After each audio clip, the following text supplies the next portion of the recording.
Dr. David Viscott. Some blockages that we had, I guess. What was it that couldn't be expressed? My anger and disappointment. Over what hurt? Oh, her going out with another people.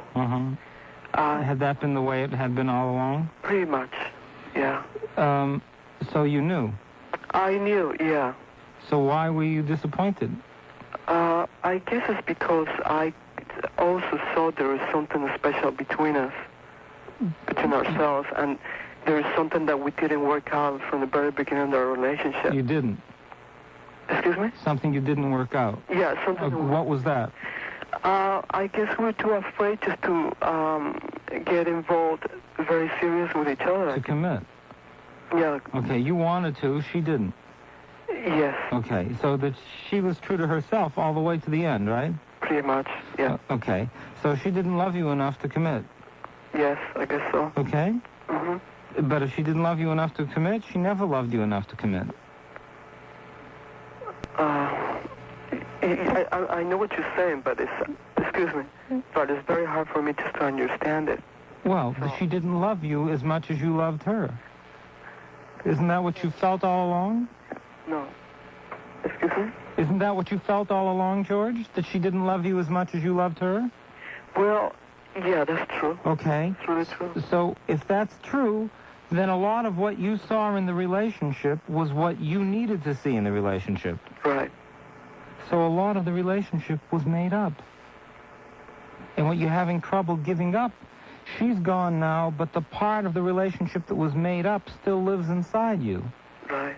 It's your wish that the relationship was more than it was that still exists, and that existed before. Right. That's what you are having trouble mourning. Yeah. You have held on to the unrealistic part of the relationship.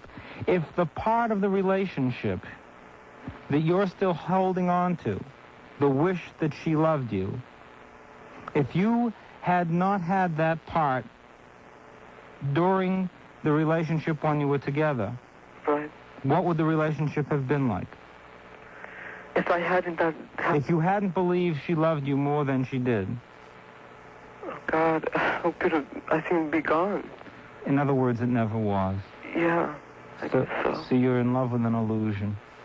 So you've lost nothing except your belief. It's very hard. But that's you. Yeah. In other words, what you did is you were in love with love, George. So pretty much I'm going to square one for myself. But you never were anyplace else. You just thought you were. She was telling you all along that she didn't love you that way. Why are you having such a hard time? Because you want to be loved, George. Right. And you have never been loved the way you were. The way you expected to be. You always believed you were loved more than you were, and then you were always disappointed that she didn't love you the way you expected her to be loved. She just loved you the way she loved you. You see, people just love you the way they love you. They don't love you anymore. And if you can be yourself and let them love you the way they love you and not expect anymore, then they won't feel manipulated and controlled. She was trying to get out from under your thumb all along.